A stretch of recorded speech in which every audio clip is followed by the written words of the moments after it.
Stop right now and look at the person you consider your idol. That guy on Instagram leaning lazily against the hood of a bright red Ferrari, or that woman showing off a handbag collection that costs more than your entire education. You look at them and your brain, that ancient, primitive tool designed for survival in the tribal hierarchy, sends a signal that makes your jaw clench. It's envy mixed with admiration. You think, this is it. This is what victory looks like. This is success. You want to be in their shoes. You want to feel that steering wheel under your fingers. You want that glow, that attention, that validation of your status. But let me, an old man who has seen empires crumble and billionaires turn into paupers overnight, tell you a truth that will turn your stomach. You aren't looking at success. You are looking at a financial hemorrhage. You are looking at a person who just became $310,000 poor, and you, in your infinite naivety, are applauding them for it. You are confusing spending money with having money, and this fundamental error in logic is the only reason you are still poor. Have you ever wondered why your eyes are glued to shiny objects? It's not an accident, it's conditioning. Since childhood, you've been taught that wealth is matter, it's things, it's what you can touch and show to others. You've been taught to judge a book, not just by its cover, but by the thickness of the gold leaf on that cover, even if the pages inside are blank. But let's engage the cold, ruthless logic you so studiously ignore. When someone buys a $500,000 car, what actually happens? You see a car. I see a $500,000 hole in their capital. So, that money is no longer working. It's not earning dividends. It's not creating jobs. It's not hedging against inflation. It has been transformed into a hunk of metal, rubber, and leather that begins to lose value the very second the engine starts. And the owner of that car didn't get richer by that amount. He traded his wealth for a social signal. He bought an expensive billboard that says, look at me, I'm important. But if wealth is what you don't spend, then this person has just demonstrated an act of financial suicide disguised as a triumph. And here is where the real drama begins. The plot twist that will make you question your own sanity. You think you envy their freedom. What a monstrous irony. You envy their chains. Most people who look rich are actually the most dependent creatures on the planet. To maintain this facade, this house of cards built on brands and luxury, they need a constant, uninterrupted stream of cash. They can't stop. They can't get sick. They can't just tell the world to go to hell and move to the woods to read books. They are, slaves to their lifestyle. That guy in the expensive suit stepping out of the office tower, do you think he owns that building? More likely, he works for the guy in the old T-shirt who actually owns the building. And the guy in suit has to earn millions just to pay for the suit, the car, and the mortgage on the house in the elite neighborhood he can't afford. He is running on a treadmill that accelerates every day, and he smiles at you because if he stops smiling, he'll cry from terror. And you're standing on the sidelines, dreaming of taking his place in that electric chair. Do you feel the dissonance? Yeah, it's unpleasant to hear because I am attacking your dream. You want to believe that at the end of the rainbow there is a pot of gold and you'll finally be able to buy all these toys. But I am not here to comfort you. I am here to hack your egg. You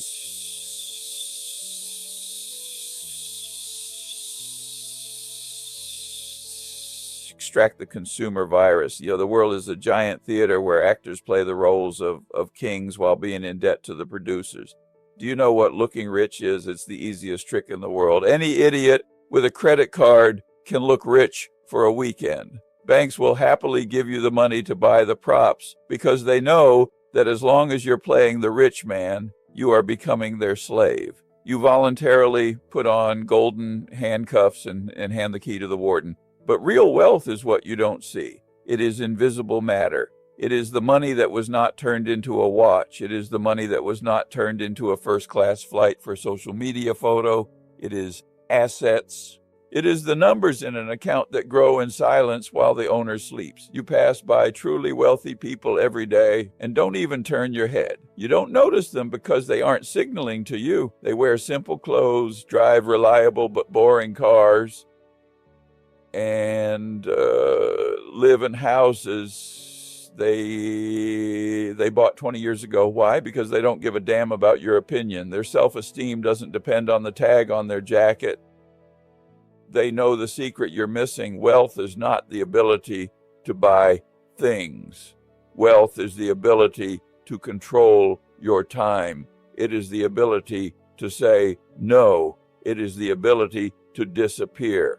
But the one you admire, that successful peacock with his tail spread, he can't disappear. He must be seen. He must feed the crowd with spectacles because his wealth only exists in the eyes of the beholder. If you stop looking at him, his success evaporates. He feeds on your attention like a vampire because inside there is only a void. And now as you begin to realize that you've been conned, that you've been sold a hollow shell in a pretty wrapper, a question arises that should burn you from the inside out. If what I see is a lie, then what does the truth look like? If a Ferrari isn't a symbol of success, but a symbol of stupidity, then what is the symbol of victory? Are you ready to find out the answer? Or would you prefer to close your eyes and return to your sweet slumber, where success is measured by the screen size of your TV? Because the answer will require you to kill the part of yourself that craves applause. The answer will require you to become invisible.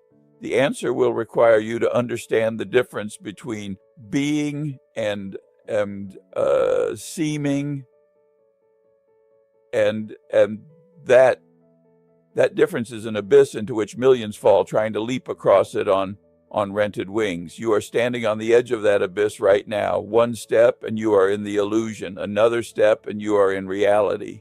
But reality is cold, boring, and devoid of glitter. Do you have the courage to choose boredom over fireworks?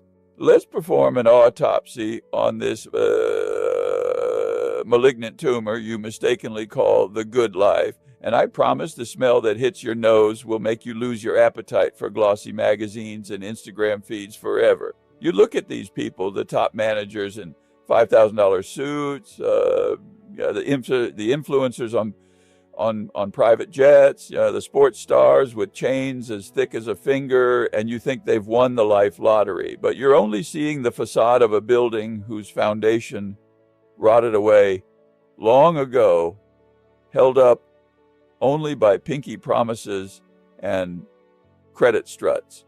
You aren't asking the primary question that separates the predator from the prey. What is the real cost of maintaining this facade?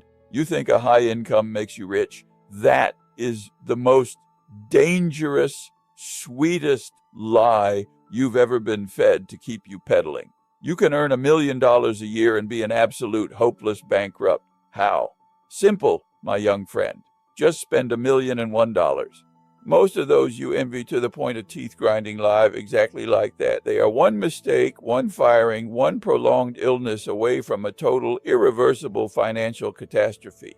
Do you think they sleep soundly on their silk sheets? Oh no, they wake up in a cold sweat at 3 a.m. because they know the moment they stop for even a second, the moment they stop running in that gilded wheel, the debt collectors will knock on their oak doors before their almond milk latte even gets cold. But wait, your brain is resistant now. It's screaming, but they have assets, they have houses, yachts, car collections. You are confused in terms again, and that confusion will cost you your freedom. Those are not assets. Those are liabilities that eat money with the appetite of a pampered pack of starving piranhas. That mansion you're drooling over requires taxes, insurance, an army of gardeners, security, and roof repairs that leak just like the ones in your cheap apartment, except fixing those leaks costs as much as a kidney on the black market. The owner of that mansion doesn't possess freedom. He is a hostage, to his mortgage, his status, and his inflated ego. And he can't afford to be himself. He can't afford weakness. He must play the role of the successful man 24/7, because if the mask slips for even a moment, the creditors and friends will see the animal terror in his eyes. Do you want that life? Do you want to be a high-paid slave who sold his soul and time for the right to wear an Italian brand on his chest to show it to people he deeply despises? That isn't wealth. That is slavery with an expanded benefits package and golden chains that chafe the neck. And here we come to the most paradoxical plot twist, which should cause cognitive dissonance if you are still capable of critical thinking. Do you think they buy Ferraris because they love speed or engineering? Do you think they wear watches that cost as much as an apartment because they need to know the time down to the millisecond? Bullshit. They buy those things to buy your respect. They desperately, with trembling knees, need you to look at them and think, wow, he's cool, he's a winner. But do you know what's actually happening in your head? And this is the cruel irony that no one talks about at high society galas. And when you see a guy in a Ferrari, you don't think, what a great guy, I want to be his friend. He must be very smart. No. You think, hey, how cool would I look in that car? How awesome would I be if I had that ride? People would love me. You don't see the driver at all. To you, he is transparent glass, a void, a mere mannequin holding the steering wheel of your fantasy. He spent $500,000 to become invisible in his own show. He sought love and recognition, but he received indifference seasoned with your envy for the object, not the person. Isn't that the definition of insanity, spending your life to impress those who don't care about you? But let's dig even deeper down to where it gets truly painful and unpleasant. Do you think these people at least enjoy their toys? Do you think $1,000 champagne tastes better than water? The first time, perhaps for the novelty. But the human brain is bastard that adapts to everything. It's called hedonic adaptation, and it is the consumer's curse. After a month, the new car becomes just a means of transportation sitting in traffic next to a taxi. After a year, the massive house becomes just a place where you have to clean too much and pay huge bills. But the obligations remain. The joy leaves, the dopamine evaporates, but the debt hangs like a stone around the neck, dragging you to the bottom. And to feel that fleeting prick of happiness again, they have to buy something even more expensive, even bigger, even flashier. It is pure addiction. They are injecting consumption into their veins, but the dose must constantly increase or the withdrawal sets in, boredom and the realization of pointlessness. You look at addicts and envy their high without seeing the rotting veins and ruined psyche hidden behind the tinted windows. Still think I'm exaggerating? Look at the dry statistics. They don't know how to lie. Did you know that among professional athletes who earn tens of millions, 70% go bankrupt within 5 years of ending their careers? Why? Because they learned how to spend, but they never learned how to save. They confused a high income with wealth. They thought the faucet would be open forever, that the music would never stop, but the faucet always closes, and when the water stops flowing, all that's left is thirst in a pile of useless junk that can't be sold for even half the price. You sitting in your kitchen with a cup of cheap instant coffee might be technically wealthier than that guy on the cover of Forbes if you have no debt and 10,000 in savings while he has 100 million in debt and a negative balance. Wealth is not an absolute figure on a check. Wealth is a ratio. It's the relationship between what you have and what you need. If you need little and have a bit more, you are free. If you need infinitely much to feed your bloated, insatiable ego, you are a pauper, no matter how many zeros the bankers draw for you. Are you starting to see the cracks in this perfect facade? Are you starting to realize that successful success is a giant Ponzi scheme built on human insecurity and the fear of looking like a failure? But the scariest discovery lies ahead. You think these people are victims of circumstance? No, they are victims of marketing. They believe the fairy tale told to them by luxury salesmen to drain their resources. They believe that happiness could be bought, packaged, and parked in a garage. And now that they've realized the goods are defective, they can't return them because the receipt was lost long ago and the warranty has expired. They are locked in a golden cage and the key is in your pocket, but you don't know it because you're too busy staring at the bars of the cage. You think the key is money, but the key is indifference. The moment you stop giving a damn about what others think of you, you will be wealthier than all of them put together. But are you ready for such a twist? Are you ready to become boring to become free? Or do you still need a dose of approval from strangers to feel alive? Now hold your breath and prepare to see a ghost, because I'm about to introduce you to a person you likely have never noticed, though you might have stood in the same line for cheap coffee this morning. You pass by him and your gaze slides through him like he's empty space, because he carries no markers of success, no screaming logos, no watch the size of a hockey puck, no arrogant expression that says, I'm better than you. You look at his worn jeans, at his old but reliable car that's 10 years old, and your glitter-poisoned brain labels him average or even a loser. You might even feel a slight sense of superiority as you stroke the wheel of your financed car. But here is the twist that should make your knees buckle. This loser could buy your life, your car, your house, and your mortgage in cash right now without blinking, and it wouldn't even register as a significant expense on his bank statement. You are looking at the invisible millionaire, and you are blind because you are looking for fireworks where a nuclear reactor is hidden. Do you think this is a fairy tale? Do you think rich people must look like characters from a rap video? That is the most expensive mistake in your mental map of the world. Real wealth is not what you see. Real wealth is what you don't see. It is the money that was not turned into scrap metal, rags, and flexes. It is the assets that were not exchanged for liabilities. You see a guy in a Ferrari and think he's rich. I see a guy in a Ferrari and I know only one thing. He has a Ferrari.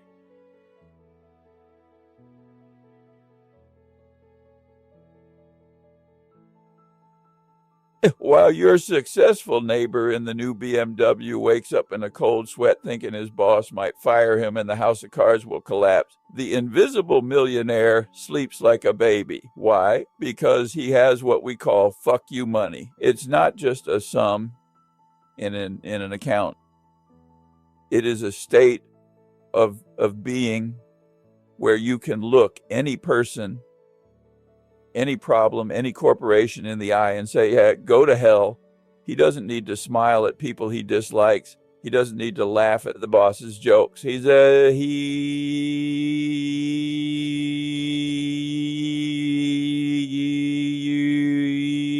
endure humiliation for a paycheck. He has bought back his time from the universe. And you sold your time to buy shiny shackles, and now you're proud of how brightly they sparkle in the sun. You think wealth is the opportunity to consume? No. Wealth is the opportunity not to do what you don't want to do. It is the option to decline. And it is the most expensive commodity in the world, one that isn't sold in boutiques. But let's go even further to where your logic begins to crack at the seams. You ask, but why have money if you don't show it off? What's the point if no one knows I'm the king? And here you reveal your greatest weakness, your dependence on the opinions of others. So a truly rich man doesn't care about applause. He doesn't need validation of his status from a waiter or a valet. His self-esteem is cast from titanium, not papier-mâché like yours. He knows who he is. His broker knows who he is. That's enough. Have you ever seen the foundation of a skyscraper?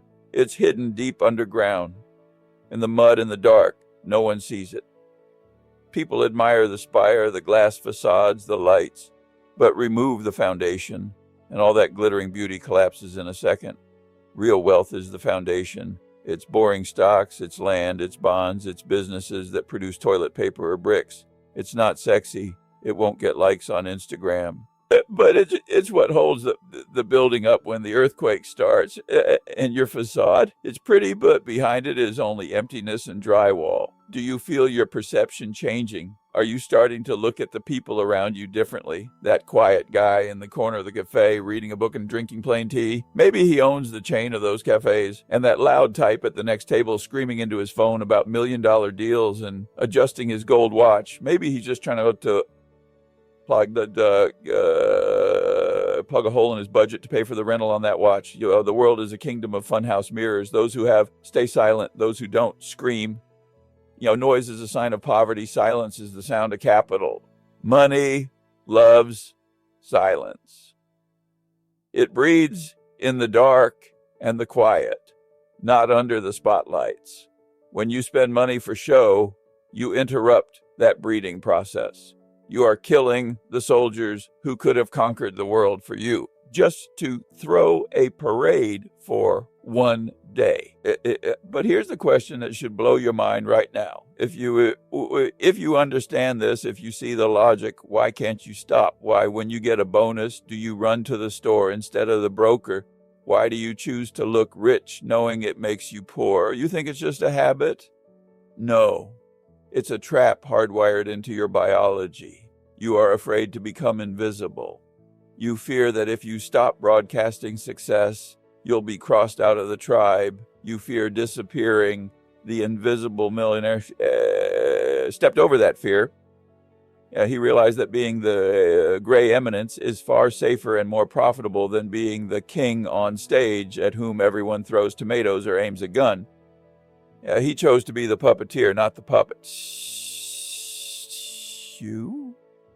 You're still twitching on the strings of fashion and public opinion, thinking it's your own dance. Imagine for a second that tomorrow morning you wake up and you no longer need to impress anyone. Imagine that everyone on earth has gone blind and no one can see your car, your clothes, or your house. What would you buy then? What would you keep? Would you keep that uncomfortable sports car that's impossible to drive on our roads?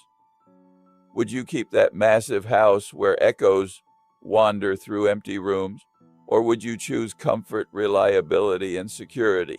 This thought experiment strips away the masks. It shows how much of your life is real and how much is just scenery. The invisible millionaire lives in a world of the blind. He buys only what he needs. He lives for himself, not for the spectators. And therein lies his main secret, which you just can't seem to grasp. You think he's depriving himself of joy? No, he is the only one truly enjoying life because he owns it rather than renting it from the bank. Are you ready to find out what exactly is stopping you from becoming the same? What monster is sitting in your head forcing you to reach for your credit card every time you feel insecure? Now, let's open up your skull and pull out the real monster that's running your credit card, because the problem isn't marketing, it isn't banks, and it isn't even your stupidity. The problem sits much deeper in that dark, damp part of your brain you're afraid to show even to a therapist. You think you buy things because they are high quality? You think you really need that German car because it's safe, or that watch because it's reliable? Stop lying to me, and more importantly, stop lying to that poor soul you see in the mirror. You buy those things because inside you is a gaping black hole the size of a galaxy, and that hole is called the ego. You desperately, with trembling knees, want to be significant. You want the world to notice your existence, and you've chosen the most primitive, most expensive, and most inefficient way to declare yourself. You are trying to buy respect. No, here is the cruel irony that should make you laugh through the tears. Respect is not for sale at a car dealership. Only envy is sold there, and envy is respect seasoned with hate. Let me tell you about the man in the car paradox, a psychological phenomenon that turns you into a laughingstock for your own money. Imagine you're driving down the street in a brand new Bentley. You feel like the king of the world. You see people turning their heads, and your ego inflates like a balloon filled with the helium of self-satisfaction. You think, they're looking at me, they admire me, they think I'm so cool. And in that moment, the greatest error of perception in your life occurs. Do you know what they are actually thinking. They aren't thinking about you at all. You don't exist to them. They are looking at the car and imagining themselves behind the wheel. They are thinking, hey, how cool would I look in that ride? People would love me. Like, you spent $300,000 to become a prop in someone else's fantasy. You are just a mannequin holding the wheel while passersby dream of their own glory. You paid a fortune to become invisible. Isn't that the universe's brilliant joke on your vanity? But let's go further, where it gets truly painful. Why do you crave this attention so much? Because you don't respect yourself. A person who knows their worth doesn't need to wear a price tag on their clothes. You are trying to fill an internal void with external glitter, but it works like drinking salt water. The more you drink, the thirstier you get. You buy one thing, get a microdose of dopamine, feel successful for exactly 5 minutes, and then the void returns, and it's gotten even deeper because now it also contains debt.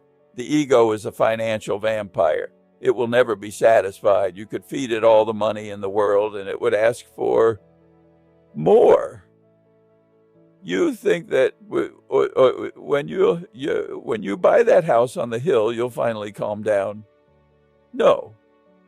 You'll climb the hill, look down, and see that someone has a house on a higher mountain, and your ego will start screaming again, demanding a new sacrifice. You are running a race with no finish line, only a treadmill that gets more expensive to maintain every year. You think you're trying to impress people. Let's be honest. Exactly who are you trying to impress? Your friends. If your friends only love you for your money, they aren't friends. They are parasites. Women, if a woman chose you for your car, she'll leave you for the guy with the newer car. It's just a matter of time and depreciation. Or maybe you're trying to impress the people who hated you in school, those who doubted you. You are spending years of your life, your health, your nerves, earning money that doesn't belong to you to buy things you don't need just to cause a moment's irritation in people you don't even like. Is that not the definition of insanity? You are building your life as a reaction to someone else's opinion. You are a puppet, and the strings are pulled by strangers on Instagram. You've handed the remote control of your happiness to the crowd, and the crowd is cruel and indifferent. But here's the twist that might knock you off your feet. Do you think the ego is just a harmless weakness, that is just human nature? No. In the world of finance, the ego is the most destructive force, more terrifying than inflation and crises put together. Because the ego makes you blind to risk. When you want to seem rich, you start making decisions that kill your future. You take out loans you can't handle. You invest in shady schemes promising quick returns just to buy a new toy. You reject boring, reliable investments because they don't give you bragging rights at a party. I invested in an index fund doesn't sound as cool as I bought a penthouse. The ego demands a show. Wealth demands silence. You cannot serve two masters at once. Either you feed your ego or you feed your bank account. And every dollar spent on flexing is a soldier you've killed instead of sending him to capture the territory of your financial freedom. You still think you're the exception, that you're in control? Look at your life. How many things have you bought solely for yourself and how many for the spectators? If all social media disappeared tomorrow, if no one ever saw your car again, would your choice change? If the answer is yes, then you're sick. You are sick with an addiction to external approval, and this disease is fatal to your wallet. You are an actor paying to perform in a theater where there's no one in the audience.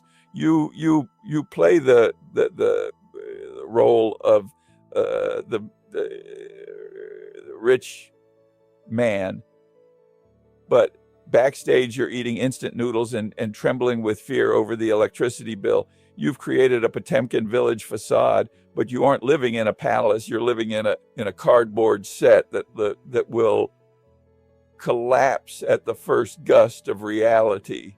And now, as you feel your ego writhing in agony, trying to protect itself from my words, I will ask you a question that could be the beginning of your healing or the end of your illusions. Are you ready to kill the peacock within you to birth the lion? Are you ready to become boring, invisible, but absolutely unshakably free? Or do you still need that narcotic needle of public opinion? Because the next step isn't just a change of strategy, it's a change of identity. You must stop being who you must show who you want to seem like, and start being who you actually are.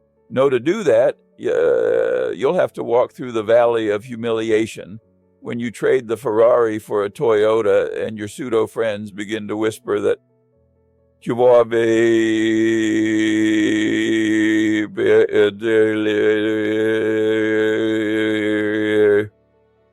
Are you ready to withstand those whispers? Are you ready to let them think you've lost, knowing that in reality you've just won the most important game of your life? Now that we've stripped the successful person clown makeup off your face and looked into the void that was hidden behind it, it's time for the final act of this play. And this act isn't about money, it's about your soul. You are standing on the ruins of your illusions, and you are afraid because you've realized you spent your whole life running in the wrong direction. No, it is precisely at this point, on the ashes of your vanity, that you have your only real chance to build something that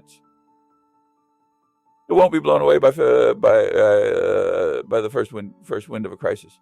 Do you think I'm suggesting the life of a monk? Do you think I want you to walk in rags and eat dry crusts while sitting on a bag of gold? Yeah, that is just another extreme your frightened brain is jumping to in order to protect its old ways. I'm not suggesting asceticism for asceticism's sake. I am suggesting asceticism for the sake of power over circumstances, over people, over time. Wealth is not the rejection of pleasure. Wealth is the rejection of the obligation to pretend to be someone you are not. Listen to me carefully, because now I will give you a definition of wealth you won't find in economics textbooks, but which everyone who actually owns the world knows. Wealth is not a six-figure number. Wealth is silence. It's when your phone doesn't ring with demands to pay back a debt. It's when you sleep 8 hours without waking up from anxiety. It's when you walk into a room and you don't care what people think of you because, you could buy that room and everyone in it, but you're just too lazy to do it. Do you feel the difference? Looking rich is noise. It's a constant, exhausting scream. Look at me. Being rich is calm. Is the calm of pound python that knows it's the strongest predator here and doesn't need to hiss to prove it. Do you want to be the screaming parrot or the calm python? But here's the twist that will make you rethink everything you knew about happiness. Do you think the goal of wealth is consumption? That we save money just to buy a yacht later? No. We save money to buy independence. The most expensive thing in the world, which you cannot buy on credit, is the ability to say no. To say no to a tyrannical boss. To say no to a client who sucks the soul out of you. To say no to a society that imposes its rules on you. A person who looks rich but is neck deep in debt cannot say no. He is forced to say yes to any humiliating request because he has to feed his monster of consumption. He is a slave in golden chains. A person who looks modest but has capital can tell anyone to go to hell. And then that ability to tell the world to go to hell is the true ultimate form of luxury. Are you ready to trade a flashy car for the right never to be humiliated again? Still hesitating? Your ego whispers, but you only live once. You have to take everything from life. What a vulgar lie. You do only live once, and that is precisely why wasting it on maintaining things is a crime. Every time you buy something to impress the crowd, you aren't paying with money. You are paying with chunks of your life that you sold to earn that money. You trade time you could have spent with your children, with the person you love, or with a book, for a piece of metal that will rot in 10 years. You are burning your life in the furnace of vanity. Do you think you own things? No, things own you. Every new purchase is a new string pulled by the marketer puppeteer. I am suggesting you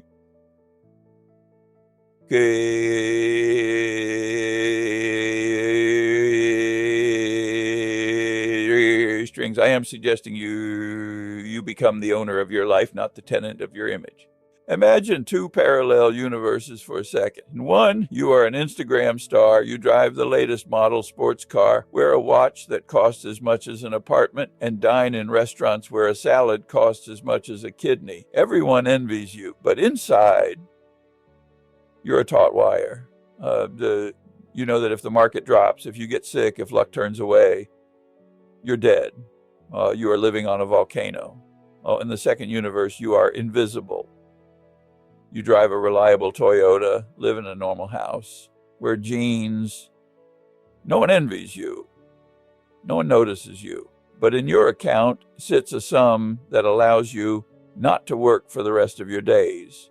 You do what you love, not what brings in money. You travel not for the photos, but for the experience. You sleep soundly.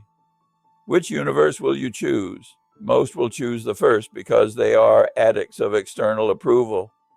But I hope there are a few among you who have already outgrown this childhood disease. And here's the final chord, which should sound like a gunshot. Do you think the choice is between being rich and being poor? No, the choice is between being an actor and being an author. An actor plays a role written by others. An author writes their own script. An actor depends on applause. An author depends only on their craft. For years, you played the role of a millionaire while being a pauper. It is time to quit this theater of the absurd. Take off the suit that doesn't fit. Return the props.